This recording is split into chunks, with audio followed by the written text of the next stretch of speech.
Video editing-ka wuxuu leeyahay noocyo badan. Kani waa MasterPiece, kanina waa Ali Cabdallah. Waa laba YouTuber oo caan ku ah saaxadda editing-ka. Waxa kaliya kala saara waa editing styles-ka ay adeegsadaan. MasterPiece wuxuu adeegsadaa fast and energetic style. Waa muuqaalada degdega badan, cuts badan uu ku jiro. Halka Ali Cabdallah uu adeegsado mid ka fudud ka MasterPiece. Wuxuu adeegsadaa cinematic and storytelling.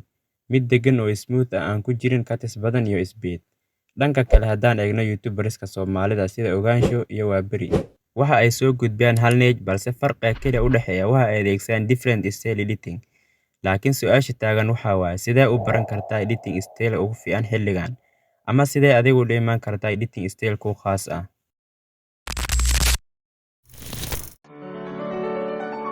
Video editing-ku wuxuu leeyahay noocyo badan oo kala duwan, taas oo ku xiran nooca content-ka la sameynayo ama qaabka editor-ka uu rabo inuu soo muujiyo xirfadiisa.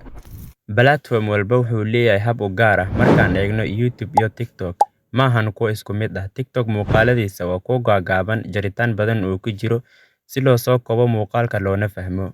Halka YouTube uu ka duwan yahay midaas, muuqaaladiisa waa kuwo socda daqiiqooyin badan si uu daawadu u fahmo qodobka laga hadlayo step by step. Waxaa jira noocyo badan oo ay adeegsadaan YouTubers-ka oo editing ah. Bal aan soo qaadano YouTuber-ka Iman Ghazi, kaasi oo haysta shacbiyad ku dhow 5,300,000, kuwaas oo si joogto ah u daawada muuqaaladiisa.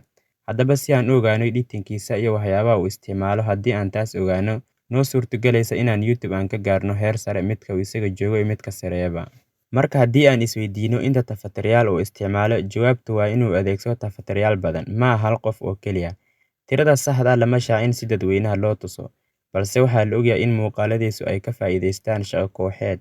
Mid walba oo ka mid ah kooxda wuxuu qaabilsan yahay meel gaar ah, sida jarista muuqaalada, animationska, color grading-ka, naqshadeynta codka, iyo motion graphics-ka. Qaabka editing-ka uu adeegsado waxaa ka mid ah fast-spaced cuts si muuqaalku u ahaado mid xiiso leh oo dareen geliya daawadayaasha. Qodobka labaad, animation text overlays si loo adkeeyo hadalka. Qodobka saddexaad, cinematic color grading.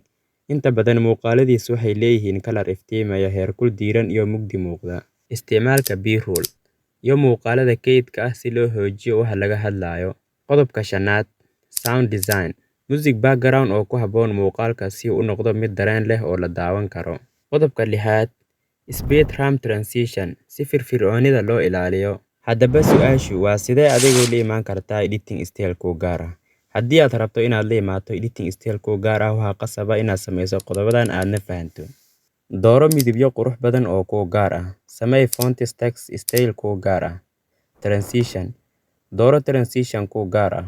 Sound effect. Isticmaal sound effect la xiriira style editing-kaaga.